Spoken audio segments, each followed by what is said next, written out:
Naomi hoor daar in vers 6, sy hoor die droogte en die hongersnood is verby, daar in waar sy vandaan kom, en die Here het na sy volk omgesien en hy het vir hulle brood gegee. So nou gaan ek maar terug gaan soontoe. En Naomi toe nou vir haar 2 dogters gesê, haar skoondogters, hoorie, bly julle hier agter, want dit sou sin maak, is julle plek, ek gaan so lank terug.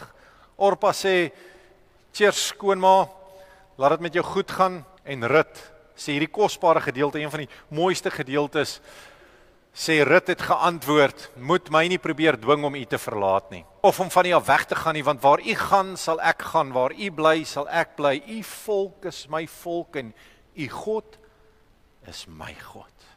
Nie kosbaar nie. Waar u sterf, sal ek sterf, en daar sal ek begrawe word. Die Here kan my maar swaar straf as ek nie woord hou nie, net die dood sal ons skei. Dis groot van 'n skoondogter, om te sê, ma, ek gaan saam met u.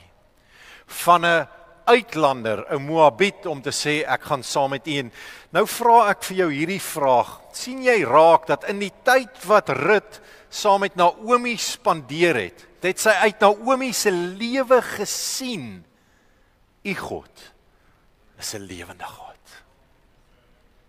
Waar u gaan, sal ek gaan, want ek ken my gode, maar u God, ek wil hom volg.